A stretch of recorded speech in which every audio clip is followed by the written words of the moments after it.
안녕하십니까. 오늘은 누가복음 24장 이후의 말씀으로 부활을 선뜻 믿지 못하는 제자들이라는 제목으로 말씀을 증거하고자 합니다. 제자들도 부활을 처음부터 잘 믿은 것은 아닙니다. 우리가 예수를 믿을 때에 넘어야 할 난제 중에 하나가 부활인 것입니다.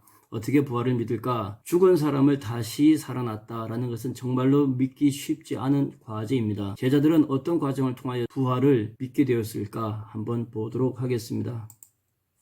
예수님이 십자가에 못 박히신 이후에 제자들은 두려워서 그 자리를 다 떠나고 말았습니다. 아리마대 사람 요셉과 니고데모가 예수님의 죽음을 수습하였습니다.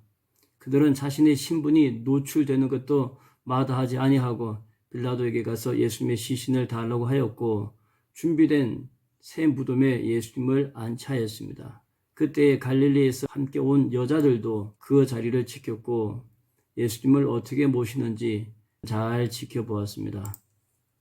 그리고 이들은 돌아가서 향품과 향유를 준비하였습니다. 여자들은 막달라 마리아와 요한나 그리고 야고보의 모친 마리아였습니다. 그리고 사흘이 지나고 안식 후 첫 새벽이 되어서 무덤으로 가서 예수님께 향유를 바르려고 마음의 준비를 하였습니다. 여기 향유 준비한 것이 보이죠? 그리고 이들은 누가 우리를 위하여서 무덤에 돌을 굴려주리오라고 하면서 염려하고 걱정하였는데 그럴 필요가 없었습니다. 여자들이 와 보니까 돌이 무덤에서 굴려져 있었던 것입니다. 무덤의 문은 열렸고 들어가 보니까 예수님의 시체가 보이지 아니하였습니다. 빈 세마포만 있었던 것이죠. 예수님의 시신이 보이지 않자 이들은 근심하였습니다. 예수님의 시신이 어떻게 되었을까 염려가 되었던 것이죠. 바로 이렇게 근심할 때에 문득 찬란한 옷을 입은 두 사람이 곁에 섰다 하였습니다. 문득이라는 단어는 상당히 여기서 주의해 볼 필요가 있습니다. 문득은 현실과 현실을 넘어서는 영적 체험의 한 현상이 아닌가 생각을 합니다. 여자들은 문득 나타난 이 두 천사에 대하여서 두려워하였습니다. 그리고 이들은 두려워서 얼굴을 땅에 댔다고 하였습니다. 그러자 이 두 사람은 누가복음에서는 사람으로 표현하였습니다. 이 두 사람은 하나님의 천사겠죠. 어찌하여서 살아있는 예수님을 죽은 자 가운데서 찾느냐 이렇게 말씀하였습니다. 그리고는 예수님은 여기 계시지 않고 살아나시느니라. 예수님이 살아 계셨을 때에 갈릴리에 계셨을 때에 너희에게 어떻게 말씀하셨는지를 기억하라 이렇게 말씀하였습니다. 갈릴리는 예수님이 풍성한 사역을 하셨던 곳입니다. 가는 곳곳마다 수없이 많은 무리가 예수님을 따르던 곳이었고 예수님의 명성이 절정기에 도달했던 곳이 갈릴리 아니었겠습니까? 제자들도 갈릴리에서 예수님의 명성과 함께 부푼 가슴에 기대를 가득 채웠던 곳이기도 합니다. 그러나 예수님께서는 하나님께서 준비하신 그 시간이 점점 다가오자 제자들에게 말씀하였습니다. 인자가 누구라고 하느냐? 그렇게 말씀하셨고 그리고 예수님은 마침내 제자들에게 예수님의 고난에 대하여서 예언하셨던 것입니다. 누가복음 24장 7절에서는 인자가 죄인의 손에 넘겨져서 십자가에 못 박히고 제3일에 다시 살아나야 하리라 이 말씀을 하셨다고 증거하고 있습니다. 갈릴리의 예언이었던 것이죠. 이 말씀을 이 여자들은 기억해 내었습니다. 아마 그랬을 거예요. 맞아. 예수님께서 그때 그렇게 말씀하셨지. 예수님의 말씀이 예언의 말씀이 이들이 빈 무덤의 현장에서 저희들에게 맞닥뜨렸던 것입니다.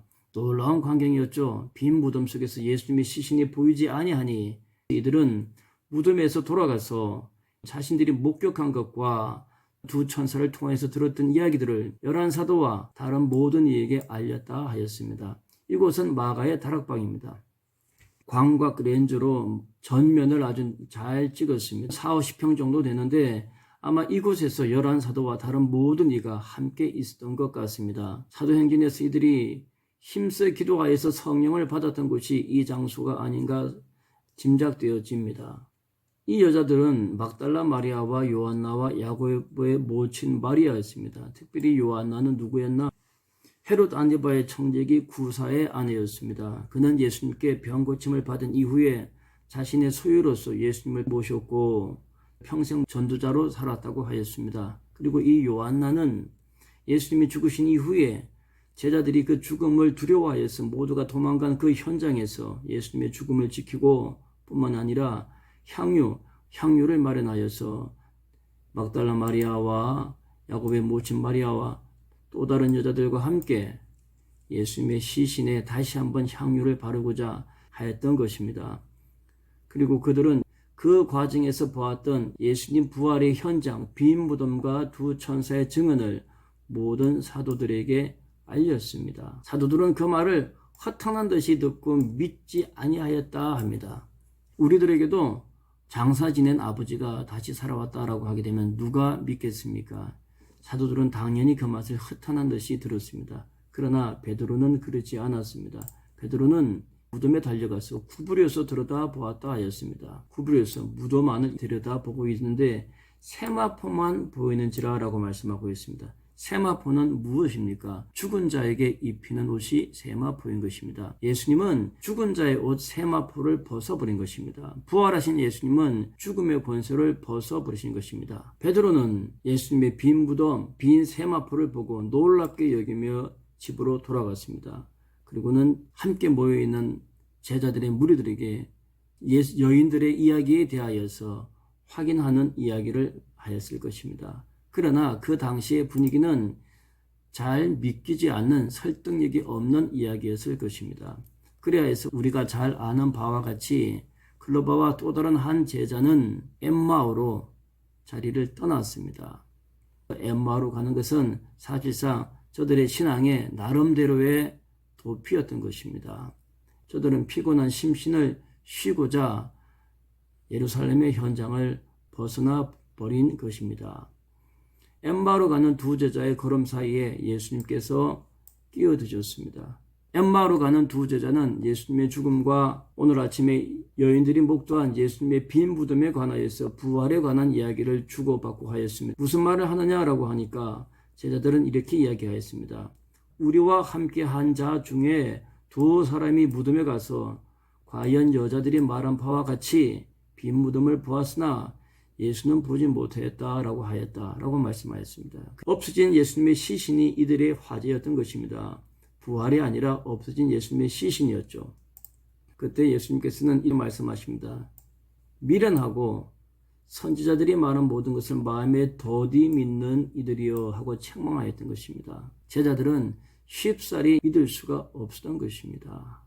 우리가 아는 바처럼 이들은 예수님과 함께 식사를 하면서 예수님의 축사에 비로소 저희들의 눈과 귀가 열려서 예수님을 깨닫게 되었다고 하였습니다. 도마도 예수님을 믿지 못하였습니다.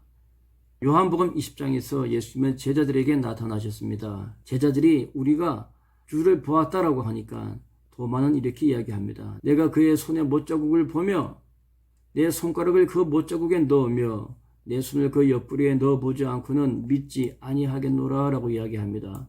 도마의 당연한 이야기인 것이죠. 우리가 눈으로 보고 맛을 봐야 믿겠다고 하는 것은 당연한 생각인 것입니다. 오늘날 많은 사람들은 자기가 겪은 것만 믿으려는 경향이 짙습니다. 우리가 예수를 믿을 때도 어쩌면 우리가 예수님을 겪은 만큼만 체험한 만큼만 믿는 것인지도 모르겠습니다. 많은 기도를 하시고 많은 체험을 하시기를 주의 이름으로 축원합니다. 체험하지 않으면 쉽사리 믿기지가 않습니다. 고난을 겪어봐야 고난의 맛을 알 수가 있는 것처럼 고난을 겪고 고난을 기도하며 이겨봐야 고난은 하나님의 또 다른 축복의 통로가 될 수가 있다라는 것을 납득하고 믿을 수가 있는 것입니다. 베드로는 예수님을 만났음에도 불구하고 예수님의 그 부활의 현실을 감당하지 못하였습니다.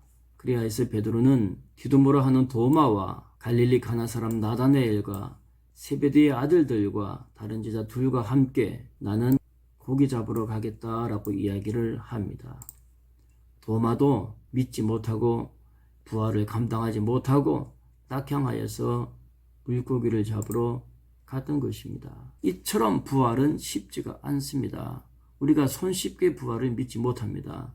그것은 예수님의 제자들도 마찬가지고 우리들도 마찬가지인 것입니다. 어떻게 부활을 선뜻 믿을 수가 있을까? 죽으면 끝인데 그 죽음에서 어떻게 다시 살아날 수가 있을까? 이것은 체험해봐야 알 수가 있는 것입니다. 많은 기도로 부활을 체험하시기를 축원합니다. 믿음은 진보합니다. 히브리서 6장 1절에서는 우리가 그리스도의 초보를 버리고 믿음의 초보를 버리라라고 이야기합니다. 죽은 행실을 회개하고 하나님께 대한 신앙과 그리고 세례와 안수와 특별히 부활, 이 부활에 대한 고민을 끝내라는 것입니다. 그리고는 영원한 심판과 교훈의 틀을 다시 닦지 말고 완전한 대로 나갈지니라 라고 이렇게 권면하고 있습니다. 나비의 애벌레를 한번 보겠습니다. 나비는 알을 낳습니다. 이 알은 자라서 애벌레가 됩니다. 그리고 애벌레는 자라서 자신의 세계를 구축합니다. 번데기죠, 고치죠. 그리고 여기서 얼마 동안 성장하고 성숙하다가 이 고치를 뚫고 나와서 어른 벌레가 되는 것입니다.